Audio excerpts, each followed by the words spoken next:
to our honorary degree recipients, alumni and trustees, to our faculty and staff, to our parents, family members, and friends, and most especially to our graduates, welcome to the Johns Hopkins University Commencement for the great class of 2018.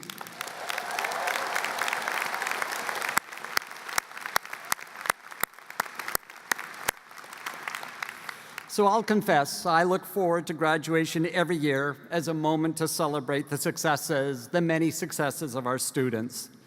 Your transformation from timid first years sneaking Chipotle into Brody to proud seniors striding in, burritos afloat mid-bite. That's a success.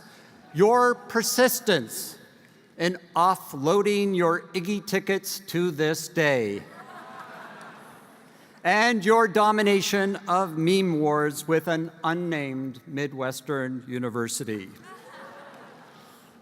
Yes, your tremendous personal achievements are on full display today.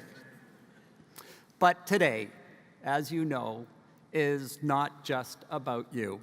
I also look forward to this moment because it is an opportunity to celebrate the people who helped you arrive here, the people who are here in person or here in spirit.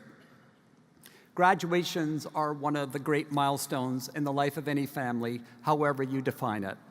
For me, our commencement, and this is my 10th commencement at Johns Hopkins, it always evokes a particular awareness of what higher education has meant in my own family, and in particular, the quite extraordinary circumstances that enabled my father, and later me, and now my children, to access higher education's manifold gifts. Like some of yours, my family's path to university education was not straightforward, nor was it assured. You see, my father came to Canada as a 7-year-old boy with his parents and 2 older siblings. They arrived from Warsaw, Poland as Jewish refugees in March 1939, just months before Hitler invaded the country. And it was true of so many Jewish families, including my wife Joanne's. By the end of the Second World War, the entirety of my father's extended family had perished alongside 6 million European Jews. For my father, the motivating force in his life was trying to make sense of this good fortune and escaping to Canada on the eve of the Holocaust, becoming educated, and having such a full and meaningful life. Indeed, in the hours before he passed away at the age of 78, he told me that when he learned that he had a terminal illness, his first reaction was, not surprisingly, one of disappointment. He wanted more. Indeed, he told me he had hoped to live to be 83. I said, Dad, I asked, what's the magic of 83? It seems kind of random. Like, why not go for 80, 85, something divisible by 5? What's 83? And he said that 83 was his target because he started to see many of his older friends begin to fail at that age. And for my dad, the dream was that if he could make it to 83, he would go out at the top of his game. But then he paused, and he reflected, and he said, though he wished he had those 5 additional years that would have taken him from 78 to 83, he never lost sight of the 71 years he gained by having been spared at the age of 7. All told, he felt he had won the lottery of life. Now, this is, of course, an intensely personal story. It is one that I come back to with some regularity, not only because of its centrality to my own life, but also because, like any good story, it holds new meaning in new moments. And at this moment, I think of my father's narrow odds, not only in terms of its personal implications, but also a stark illustration of the callous and inhumane response of the civilized world to clear and known threats, something that recent public surveys show is being all too quickly forgotten. Now, as the historian Irving Abella has documented, during the time in which the Nazis governed Germany from early 1930s to 1945, the United States admitted only 200,000 Jewish refugees. The United Kingdom, 70,000 refugees. Australia, 15,000. And Canada, inexplicably fewer than 5,000 refugees, my dad and his immediate family among the lucky few. Indeed, when a senior Canadian government official was asked by the press in early 1945 how many Jewish refugees would Canada admit, he famously replied, "None is too many." None is too many. This jarring response reveals that the Canadian government was not simply misinformed about the plight of the Jews. They were at best disinterested, at worst active in turning away those in desperate need of refuge. There was no ambiguity about what was happening in Europe. Newspaper coverage, radio broadcasts, public opinion polls, and international conferences on the refugee crisis and protests everywhere from Los Angeles to Bulgaria had all shone a light on the violence, discrimination, and persecution at least unleashed against Jews in Europe. Yet, deep-seated fears of foreign and of communist influence, anxieties over job competition from people who were considered other or less human because of their race or religion, tendencies towards isolationism, and the very real struggles of day-to-day life, the mundane struggles of day-to-day life, all conspired to mute the gravity of the atrocities being committed abroad and blinded people to the human tragedy hidden in plain sight. In doing so, ugly prejudice and parochial tribalism were openly espoused and allowed to prevail.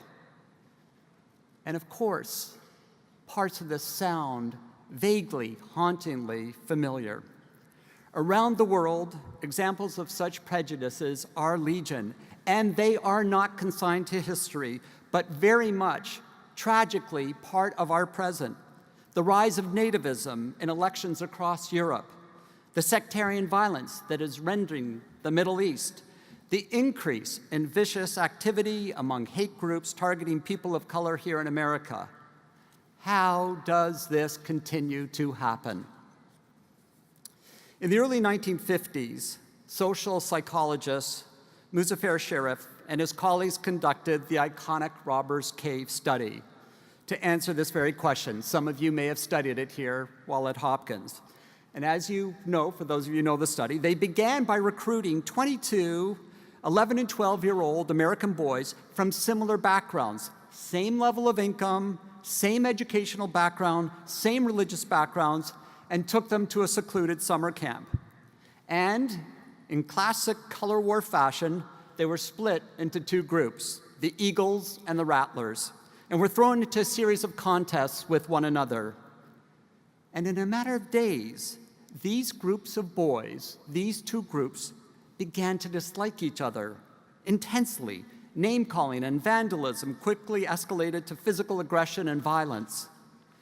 Now, as soon-to-be Hopkins graduates, you will discern that the ethics and methods of bringing unsuspecting boys to a fake camp for psychological experimentation do not quite hold up to modern research standards. But the study's findings are nevertheless striking, arresting. How quickly the boys in this study, boys who were so similar in so many ways, came to cling to their relatively brief identification with a totally arbitrary group and turn on one another. Imagine what happens when instead of being pulled from an essentially homogeneous group, people are separated, defined on the basis of race, religion, gender, geography, and pitted against one another. How quickly does the potential for immediate distrust and conflict then arise? Sadly, despite the technologies that promise to close the distances and misunderstandings between us, we live in a world today where unbridgeable divides seem to be growing. A world in which distinctions, like the racial and economic inequities that have long plagued this nation, are being further exacerbated. And our ability to discern the forces exacerbating these rifts and then counter them is ever more compromised and complicated.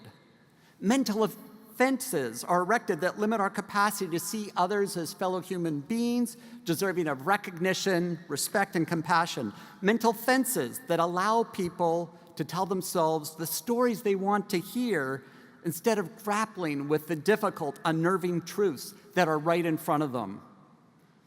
So here, graduates, this is where you come in. In your time at Johns Hopkins, you have gained skills, understanding, and perspectives that cross disciplines and schools of thought. You've learned to live with and learn from people who hold different views from your own, who come from very different backgrounds and have had different experiences.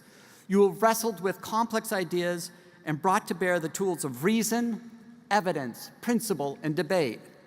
Quidditch players and lacrosse players, hop hackers and all-nighters, members of the Society of Physics Students, Bela and Blue Jay Bangra, no matter what group you affiliate with, you have all found your place here in Baltimore at Hopkins, and each of you, and collectively, has made this place better.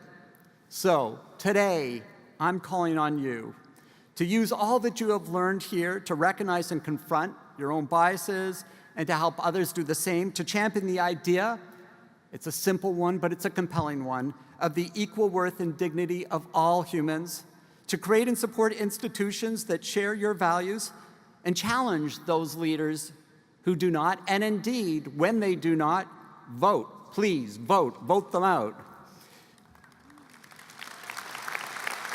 You must vote.